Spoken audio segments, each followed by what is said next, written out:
Hey everyone, this is Stefan with Untitled Studio. In this tutorial, I'm going to show you how to use a guitar amp to add distortion to your vocal to give it a little bit of grit and presence inside the mix. And what I did was I duplicated the main vocal down to this channel here. This technique is called molting. And then I added a bit more processing onto the vocal, mainly being the guitar amp to give it that distortion. And so the guitar amp that I used was the S Gear 2 from Slate Digital. I definitely recommend it. I recommend all of their plugins, and this one's pretty sweet. It's probably my favorite guitar amp, at least to add to vocals. You have a lot of options, and everything sounds really clean, and the emulation is pretty... I haven't heard these amps personally, but I would imagine they're pretty spot on, knowing Slate. So the first thing that I did is I just loaded a preset. And then I tweaked the parameters from there. I think it came, the preset came with the Duke, I think, and then I changed the amp and kind of just used it as a starting place, and that's what presets are for, right? And so I added a little bit of the bright, which I'm assuming is probably the upper mids and the high, a little bit of the bass, and then I turned down the level of the amp, because you don't want the distortion to be really apparent. You just kind of wanted to add a little bit of character to the vocal, unless you're going for an effect to do that. Some rap songs I've heard, and some pop songs, they add a lot of distortion and parallel compression to make that distortion apparent. That's not what we're trying to do here. You also have the option of what cabs you're using. So we have two cabs, the microphones on each cab separately, which is pretty cool, and the position of the microphones. And you also have some ability to tweak the parameters here. So I turned down the bass, I boosted the treble. For this, boosted down the bass, boosted the treble. I didn't add any delay for a Haas effect or anything, but you have the option. And then I also added Room Thing, which is a reverb inside the plugin. And I just put on a plate at a very small amount in the mix. I think it's like 9%. So it's super subtle. And you can use this technique with whatever stock guitar amplifier you have inside of your DAW. You don't need a high-end plugin to do this effect. And to illustrate that, we're just going to, after we do a playback, I'll show you how to set up an amp inside your session. But before we do that, I'm just going to let you hear how it sounds inside of the mix. So I'm going to play back this section, and then from there, we'll go ahead and set up a new vocal distortion effect. So here is the playback for the track. I'm just going to turn on my monitors real quick, and I'll begin playback. I'll leave you up in the sky with the aeroplanes. Leave you up in the clouds. The distance is safe.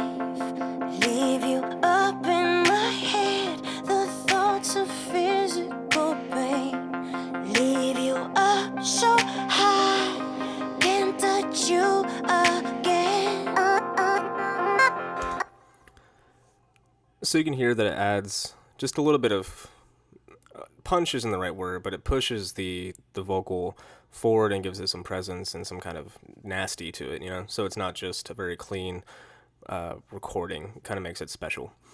And so we're going to set up a vocal distortion through a guitar amp just using Logic Pro's Amp Designer. And I haven't really fiddled with this plugin too much. I did when I first got my copy of Logic Pro 10. I kind of went through all the plugins to see what they could do. And this one, it's not bad. You have some customization options, and the amps sound pretty decent by themselves. And so you can choose the model, the amplifier, and then the cabinet. You can choose the microphone. You have a decent list to do with. And then you can choose the position of the mic on the cabinet as well. So we're just going to load up a preset. So we're going to go to factory default, distorted, and I think we'll go with your tone rocks, because this tone rocks.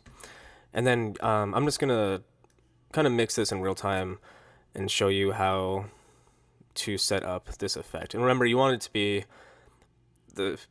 apparent in the sense, but you don't want the actual distortion to overpower the vocal, unless you're going for that effect, as I said. But in this case, we're just trying to give the vocal a little more oomph. So go ahead and start mixing that now. I'll leave you up in the sky with the aeroplanes.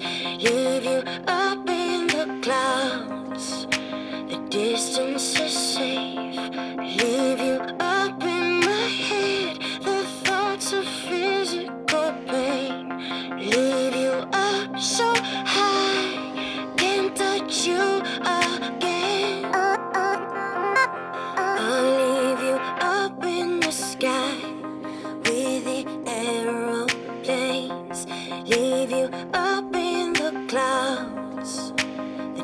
distance is safe.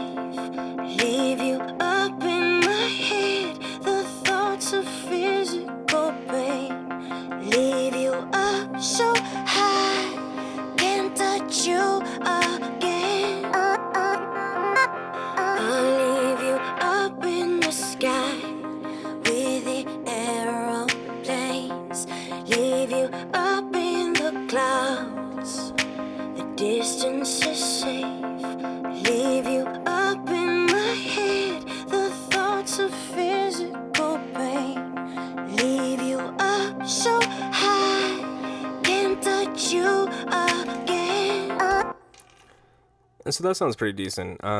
It might be a little too gritty for me, but you see what I'm trying to do as far as the technique goes.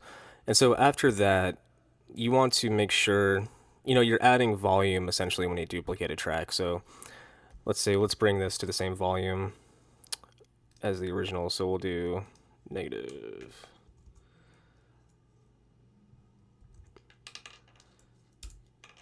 So let's do negative. That works. Negative 18.5, and then we'll kind of turn it all the way down and then blend it back in, right? Because you don't want to add too much volume. That's not the point here. Is we're just trying to add the distortion, kind of that low end grit. And before I do that, I'll just show you what I did inside of the amp. I dampen the lows, boost in the mids, I reduce the treble, reverb is off, the effects is off or are off. I raise the presence, and then I just turn down the gain on side of the amp. I'm not a huge fan of high gain amps, at least on vocal. Some of the engineers are. It's just taste. There's no right or wrong in this situation, right? And then I changed the microphone to the dynamic 421, and then I changed the position. So in real life as well, when you're recording, not in real life, but if you're recording an actual cabinet, the closer the microphone is to the center, the more low end the microphone is going to pick up. If you push it to the sides, it sounds a lot brighter. And this includes, say for distance, if you pull it back, it's the bright's going to be a little more mellow, along with if you're recording in the middle too. It looks like that microphone's pressed pretty close to the cabinet. It's probably only like an inch or two away from it, is what the emulation is probably trying to model. But I put it to the right because I didn't want it to pick up a lot of the low end and make it kind of muddy and too nasty. Like I just want to add a little bit more character to the vocal, right? And so now what we're going to do is we're just going to do a playback with the vocals at the same level, and then I'm going to pull it all the way down and then blend it back in. Let's see, turn up my monitors. I'll leave you up in the sky with the aeroplanes. Leave you up in the clouds. The distance is safe. Leave you up in my head. The thoughts of physical pain. Leave you up so high. Can't touch you again. I'll leave you up in the sky with the aeroplanes. Leave you up in the clouds. The distance is safe. Leave you up in my head. The thoughts of fear. And that sounds pretty good, at least to me. So you just pull it down, you blend it back in. You don't want to change the volume level too much. Obviously, when you're mixing, you kind of want to keep your levels relatively the same throughout your session. So anyway, hopefully this video helped you guys. If it did, please like and subscribe to the channel. If you have any suggestions on how to make the channel better or any videos that you'd like to see, just please leave a comment in the comment box below. And yeah, happy mixing. I'll talk to you soon.